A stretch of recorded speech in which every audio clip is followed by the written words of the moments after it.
사무엘상 14장 24절에서 35절 말씀. 이날에 이스라엘 백성들이 피곤하였으니 이는 사울이 백성에게 맹세시켜 경계하여 이르기를 저녁 곧 내가 내 원수에게 보복하는 때까지 아무 음식물이든지 먹는 사람은 저주를 받을지어다 하였음이라. 그러므로 모든 백성이 음식물을 맛보지 못하고 그들이 다 수풀에 들어간즉 땅에 꿀이 있더라.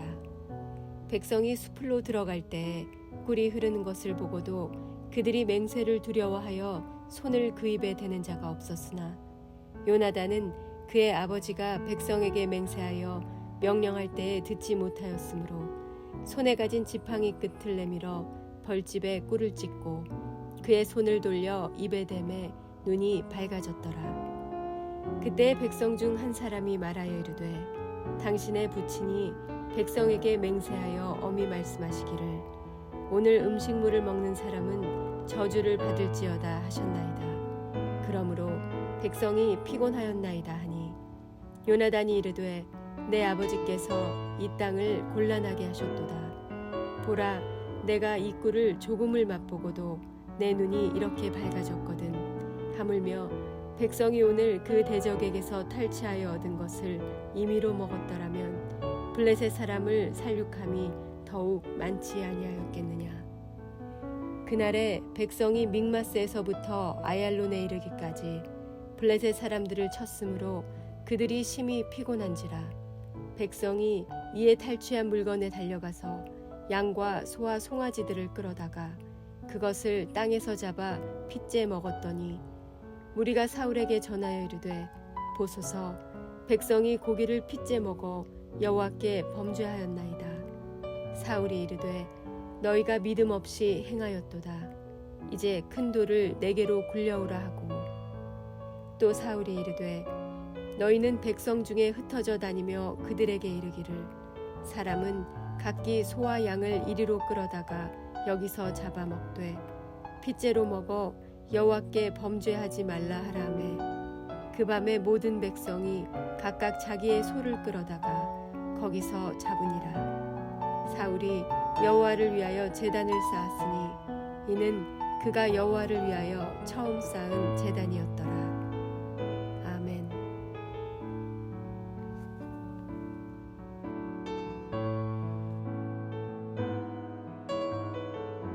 함께 기도하겠습니다. 하나님, 우리의 삶에서 때때로 멈추고 돌이켜야 할 때 온전한 판단과 온전한 선택할 수 있도록 우리에게 지혜를 더하여 주옵소서. 오늘도 말씀 앞에 우리가 돌이켜야 되는 그 자리가 있다면 돌이키고 또 우리 삶에서 멈춰야 될 것이 있다면 멈추는 영적 결단이 우리에게 있을 수 있도록 함께하여 주옵소서. 이 모든 말씀 예수님 이름으로 기도하였습니다. 아멘. 할렐루야.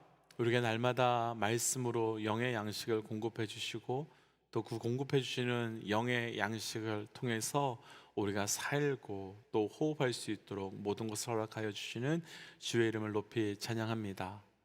오늘 우리가 함께 나눌 말씀의 제목은 돌이켜야 하는 잘못된 판단, 돌이켜야 되는 잘못된 판단이라고 하는 말씀의 제목입니다. 사실 우리는 살아가면서 참 많은 판단을 하게 되지요. 지금 이 순간도 우리는 말씀을 함께 묵상하고 있고 또 주께서 주신 말씀을 제가 나누고 있지만 긍정적이든 부정적이든 판단하면서 말씀 앞에 반응할 수밖에 없는 것이 사실입니다. 그런데 혹 우리 믿음의 동역자들께서는 그런 여러 가지 판단 가운데 할 수 있다면 다시 돌이키고 싶은 후회되는 판단은 또 잘못된 판단은 없으신지요? 할 수 있다면 다시는 그런 판단을 하고 싶지 않다고 하는 부끄럽고 수치스러운 판단은 없으신지요? 오늘 말씀은 우리 삶에 돌이켜야 되는 잘못된 영적 판단이 무엇이며 우리가 또 그때 어떻게 반응해야 되는지 함께 묵상하고 모든 영적 판단의 자리에서 온전한 판단을 통하여 주의 길로 또 주의 뜻으로 나아가는 영적 은혜가 우리 모든 믿음의 동역자들에게 있으시기를 주의 이름으로 축복합니다. 먼저 오늘 말씀에서 나누고 싶은 첫 번째 돌이켜야 되는 판단, 먼저 오늘 본문 중에요 24절 25절입니다 24절 25절이에요 이날에 이스라엘 백성들이 피곤하였으니 이는 사울이 백성에게 맹세시켜 경계하여 이르기를 저녁 곧 내가 내 원수에게 보복하는 때까지 아무 음식물이든지 먹는 사람은 저주를 받을지어다 하였음이라.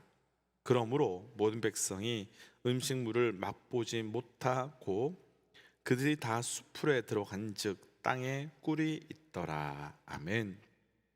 우리는 어제 말씀에서 요나단의 판단에 대한 말씀을 좀 나누었었죠. 요나단은 자기와 무기를 든 종 그 두 사람이 전쟁에 올라가기를 판단하고 결단했습니다. 사실 무모한 선택이에요. 요나단이 그렇게 올라간 그 무모한 선택의 그러나 근본적 이유는 그래도 우리가 이길 것이라고 하는, 아무리 적이 많아도 우리가 우리 앞을 막는 또 절벽과 바위가 있다 할지라도 하나님이 우리와 함께 하시면 이길 수 있다라고 하는 영적 판단이 요나단 안에 너무나도 명확하고 너무나도 강력하게 있었기 때문입니다. 그런데 그 요나단의 판단은 적중했습니다. 그의 판단대로 단 두 사람이 올라갔음에도 불구하고 단 두 사람이 없을 뿐인데도 그 놀랍도록 전쟁의 판세는 완전히 기울어지게 바뀌게 되었습니다. 사실 그때의 상황만 보면 요나단의 판단은 정말 잘못된 판단이며 절대로 해서는 안 되는 판단인데, 오히려 잘못되었고 틀렸다고 생각된 판단이 주께 맡겨지는 하나님의 판단이 되었고 하나님의 일하심의 역사하심의 통로가 되었습니다.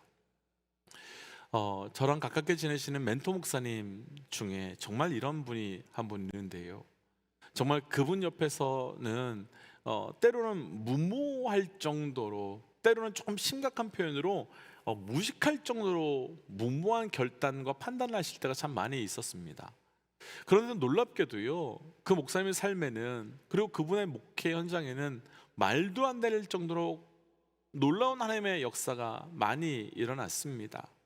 그런데 그분과 함께 한참 교제하는 중에 왜 그렇게 많은 놀라운 일들이 일어나게 되었는지에 대한 비밀을 알게 되었는데, 그분이 하시는 말씀이 자기의 판단 기준은 딱 한 가지다라고 말했습니다. 하나님 보시기에 합당한가? 하나님이 기뻐하시는 일이신가? 그리고 하나님이 원하시는 일이신가? 그 하나님이라고 하는 그 한 가지 딱 기준에 맞으면 그분은 주저하지 않는다는 겁니다. 돈이 없어도 가고 사람이 없어도 가고 능력이 없어도 그분은, 그 목사님은 하나님이 원하시면, 하나님이 원하시는 뜻이 거기에 있으면, 하나님이 기뻐하시는 일이라면 자기는 무조건 뛰어든다라고, 무조건 달려간다라고 말씀하시는 겁니다. 그러니 그분의 삶에는 사람의 판단으로는 감당할 수 없는, 아니 우리의 판단으로는 감당할 수 없는 놀라운 하나님의 사건들이 너무나도 많이 일어났습니다.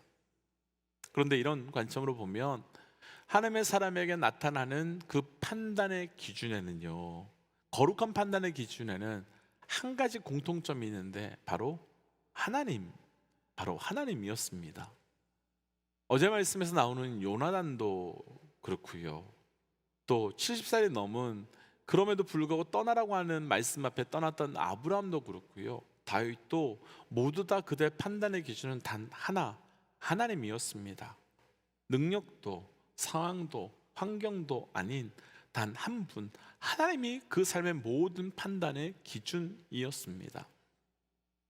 그런데 오늘 말씀에서는 잘못된 판단의 기준으로 잘못된 결정, 곧 돌이켜야 하는 판단을 하는 사람이 하나 등장하는데 바로 계속해서 묵상하고 있는 사울이었습니다. 어제 말씀에서 요나단이 올라가서 패배할 것 같은 전쟁의 흐름을 완전히 바꾸어 놓았지요. 그래서 블레셋 사람들로 도망가기 시작했습니다. 만약 그런 상황이라면 어떻게 판단하는 것이 맞을까요? 지금 올라가 싸워야 될 때입니다. 그리고 도망가는 그 블레셋 사람들을요, 끝까지 단 한 사람도 남기지 말고 다 끝장내어 버려야 됩니다. 그것이 지금 이때를 이기게 하시고 승리케 하신 하나님의 뜻에 반응하는 판단이라고 말할 수 있지요.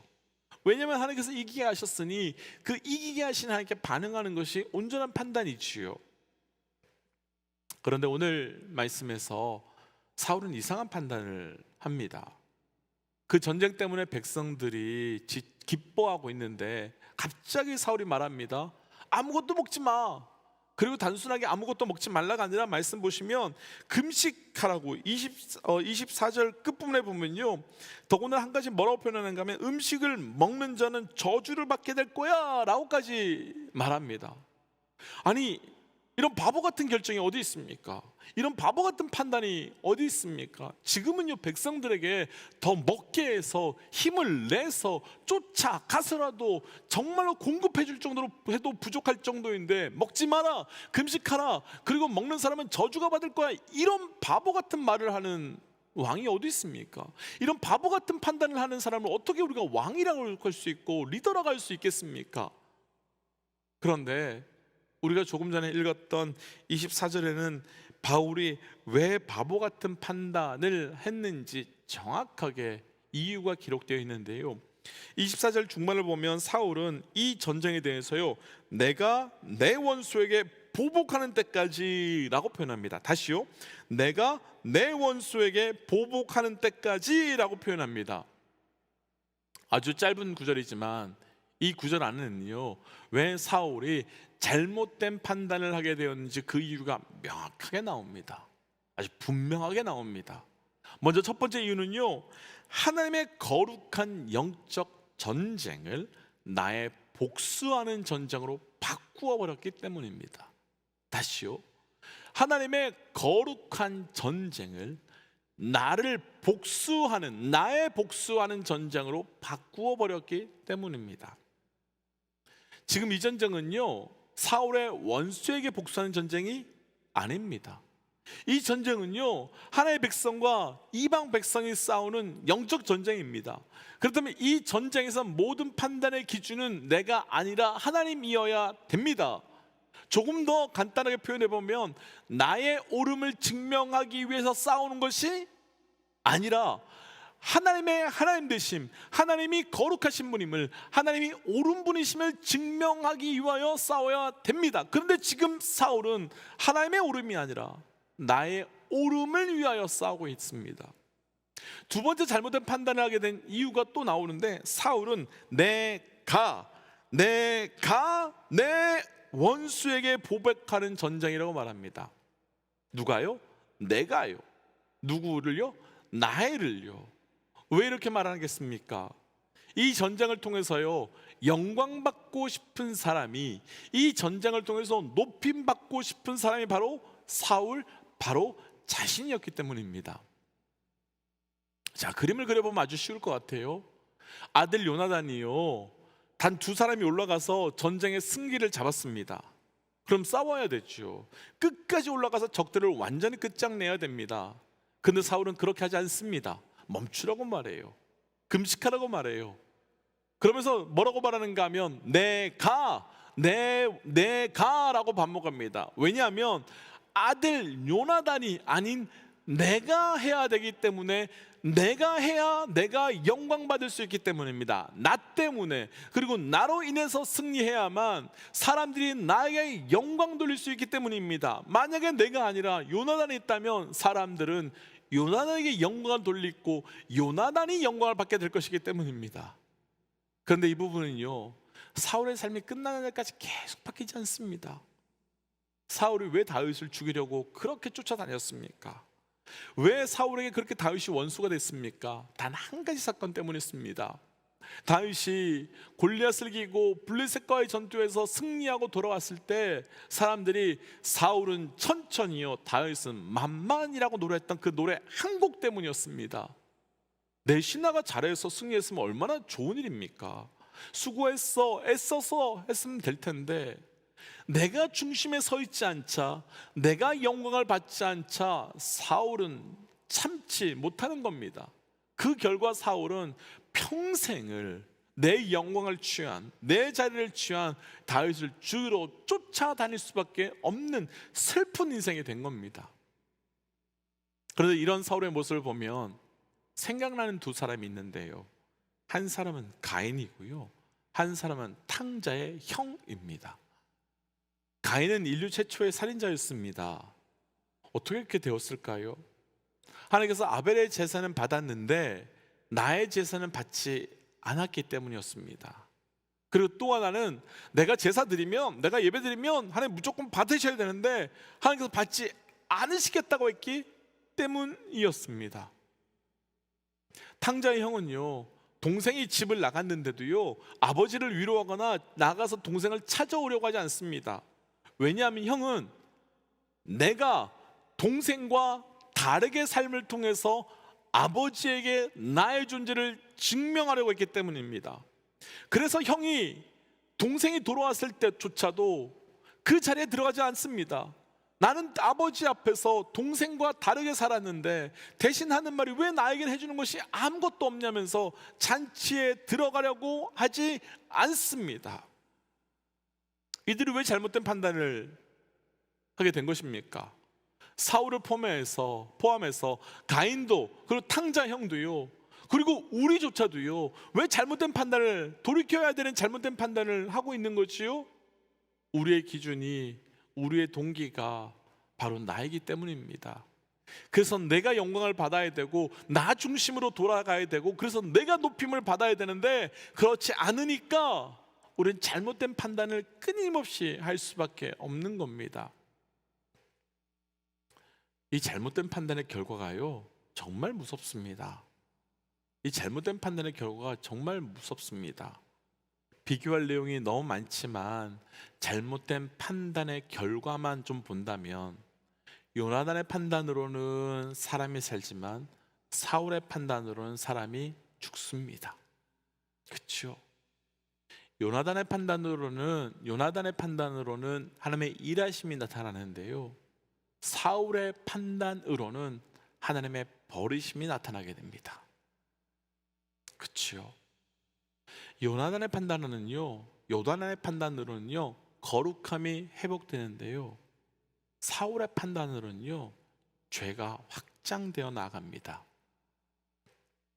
우선 여기까지 좀 나누고 우리 믿음의 동역자들에게, 저를 비롯한 우리 모든 믿음의 동역자들에게 도전하고 싶은 것이 있습니다. 우리 삶에 오늘도 우리는 수많은 판단을 해야 될 테인데 그 판단의 중심에, 그 판단의 기준에 내가 아니라 하나님만 있으시기를 주의 이름으로 도전합니다. 그래서 사람을 죽이고 넘어뜨리는 판단이 아니라 사람을 살리고 일으켜서 주께 영광 돌릴 수 있는, 그래서 결국에는 나까지 살아나는 그 영적 거룩한 판단이 우리에게 있으시기를 주의 이름으로 도전합니다. 그럼 이 도전 앞에 이런 생각이 하나 들 수 있어요. 나는 거룩한 판단의 사람인가? 아니면 나는 죄의 판단의 사람인가?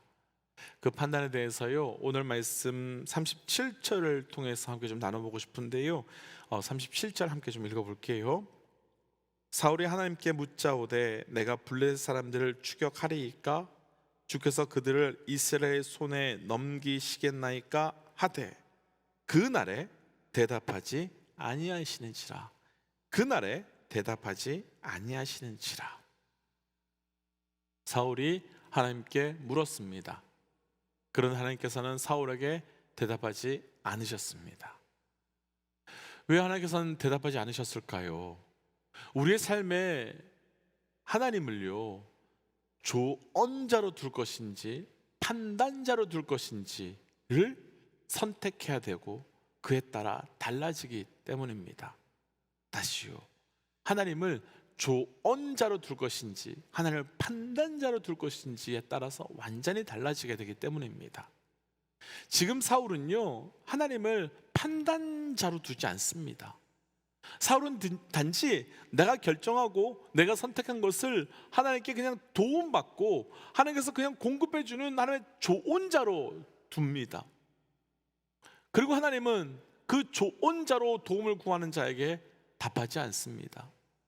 자, 동일하게요, 왜 우리가 구하는데 우리가 엎드리는데도 답이 없으실까요? 왜 아무런 말씀을 주시지 않으실까요? 혹시 내가 중심이 되었고 내가 기준이 되어서 하나님께서는 조언만 구하는, 하나님께서는 조언해 주세요 이 태도 때문이지 않을까요? 그분은 좋은 자가 아니라 판단자를 우리가 선택하셔야 되는 겁니다. 판단자의 자리에 올라가 있는 나의 위치를, 나의 자리를 빨리 돌이켜서 그분을 좋은 자의 자리에서 판단자의 자리로 올려드려야 되는 겁니다. 왜 우리 삶에 돌이켜야만 하는 잘못된 판단이요? 다시요? 우리 삶에요, 왜 그렇게 돌이켜야 되는 잘못된 판단이 그렇게 많은 걸까요? 내가 판단하기 때문이지요. 내가 판단하기 때문이지요. 내가 중심이 되고 내게 기준이 되어서 내가 판단하기 때문이지요. 그리고 고작 하나님께는 좋은만 없기 때문이지요. 아니요, 그때는 나의 판단자의 위치에 내가 내려와 주께 판단의 위치를, 주께 판단자를 맡기셔야 되는 겁니다. 그래서 도전하기는 우리의 삶에서 내가 판단하고 있었던 모든 것을 멈추고 온전히 하나님의 판단의 은혜로 살아가는 영적 은혜가 우리에게 있으시기를 주의 이름으로 도전합니다. 그래서 이 시간 이렇게 기도하고 싶습니다. 하나님, 내 삶에 돌이켜야 되는 잘못된 판단을 하고 그 판단으로 살고 있다면 이 시간 그 판단을, 잘못된 나의 판단을 알게 하시고 그 판단을 멈추게 하여 주시옵소서. 그래서 하나님, 나의 판단으로 살아가는 자가 아니라 하나님의 판단으로 살게 하여 주시고, 하나님께서 내 삶의 좋은 자가 아니라 하나님께서 내 삶의 판단자 되게 하여 주옵소서라고 함께 기도하겠습니다. 함께 기도할까요? 하나님께서 우리에게 주셨던 말씀을 기억하며 기도 나갑니다. 아버지여, 주께서 우리에게 주셨던 놀라운 말씀 속에서 하나님께서 우리가 하신 놀라운 은혜를 그대로 고백되면서 무너지도록 인도하여 주시옵소서. 주여, 주께서 하신 놀라운 말씀 속에서 내 삶의 잘못된 판단을 멈추게 하시고 오직 거룩 순결한 판단을 붙들고 나아가며 살아갈 수 있도록 주님 우리와 동행하셔서 하는 거룩하고 순결한 판단으로 살게 하여 주시옵소서. 하나님, 오늘 주신 말씀 붙들고 우리 삶에 돌이켜야 되는 잘못된 판단 앞에 멈추고 끊고 주 앞으로 나아가고자 합니다. 하나님, 그러나 우리 삶에 너무도 잘못된 판단이 많이 있음에도 불구하고 내가 중심이 되고 내가 영광을 받자 하니 그 판단을 돌이킬 수 없는 것이 우리의 현실입니다. 주님이 시간 말씀하여 주셔서 나의 판단을 끊고 주의 판단으로 살아가며 주님을 나의 좋은 자가 아닌 주님을 나의 판단자로 모시며 살아갈 수 있도록 인도하여 주옵소서. 그래서 하나님, 오늘 하루도 하나님께서 말씀하시는 주의 판단으로 살길 원합니다. 이 모든 말씀 예수님 이름으로 기도하였습니다. 아멘. 사랑하는 믿음의 여러분, 주의 판단으로 사십시오. 주의 조언으로 사는 것이 아니라 주의 판단으로 사셔야 합니다. 오늘 하루가 그런 하루 되시기를 도전합니다. 함께 선포하고 또 기도의 자리로, 삶의 자리로 돌아가지요. 함께 선포하겠습니다. 하나님은 살아계십니다. 아멘. 승리하십시오. 함께 기도하지요.